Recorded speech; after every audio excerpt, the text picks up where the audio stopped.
वो किन्नर जो आज भी अपने वजूद के तलाश में भटक रहे हैं, प्रशांत किशोर ने उनको एक नया दर्जा दिया है और वो चाहते हैं कि वो किन्नर चुनाव भी लड़ें। दरअसल उन्होंने एक टिकट भी दे दिया है किन्नर को और उसके बाद से प्रशांत किशोर की चर्चा हो रही है और लोग कह रहे हैं कि इससे बेहतर आज तक राजनीति में कोई प्रयोग देखा नहीं गया था। आपको बता दूं कि भोरे के सीट से जहां से एनडीए के शिक्षा मंत्री चुनाव लड़ेंगे, उनके सामने जनसुराज की प्रत्याशी प्रीति किन्नर जो है वो चुनाव लड़ने वाली हैं और ये मामला काफी दिलचस्प है। और इस ऐलान के बाद जितने भी दबे कुचले लोग हैं, वो लोग जिनकी बातें सुनी नहीं जाती, वो लोग जिनको दबा दिया जाता है, वो लोग खुश हैं, उनमें खुशी की लहर है। अगर प्रशांत किशोर की बात की जाए तो वो राजनीति प्रयोग के लिए जाने भी जाते हैं और उन्होंने इस बार राजनीति में कुछ ऐसा ही प्रयोग किया है अपने पार्टी से, जहां पे वो एक किन्नर को टिकट दिए हैं।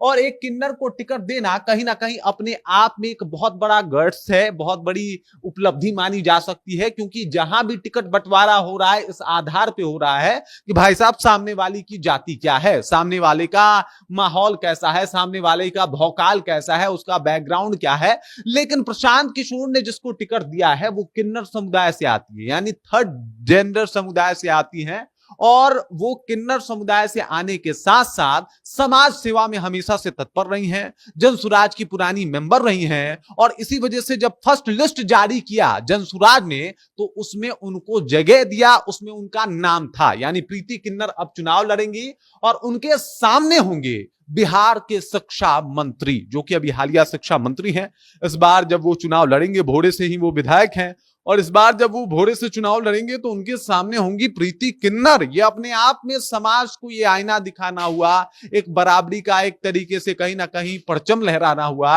और ये दिखाना हुआ कि भाई साहब आप किसी भी समुदाय से आते हैं, लेकिन आपका संविधान आपको इतना राइट्स देता है कि आप एक जनप्रतिनिधि भी बन सकते हैं, विधायक भी बन सकते हैं, एमपी भी बन सकते हैं, मुख्यमंत्री भी बन सकते हैं। मतलब एक नया मुहिम छेड़ने का जो काम है वो काम प्रशांत किशोर ने किया है। प्रशांत किशोर ने न कि सिर्फ सपोर्ट किया बल्कि टिकट भी दे दिया। ये बड़ा राजनीतिक प्रयोग माना जा रहा है और ये माना जा रहा है कि जितने भी दबे कुचले लोग हैं, भले वो किन्नर समुदाय से आते हों या ना आते हों, लेकिन उनको ये आश्वासन जरूर मिला कि भाई साहब अगर कोई किन्नर चुनाव लड़ सकता है तो भाई हमें भी वो अपना हक मिल सकता है। प्रशांत किशोर ने जो प्रयोग किया है उसकी भी काफी सराहना की जा रही है और वो किन्नर जिसकी कोई बात नहीं सुनता, वो किन्नर जिनकी बातें सुन के कितने लोगों को परेशानियां हो जाती है या फिर जिनसे मिलके परेशानियां हो जाती है, वो अब विधानसभा के चुनाव लड़ सकते हैं और ये बात बखूबी जो है वो प्रशांत किशोर ने दिखाया है।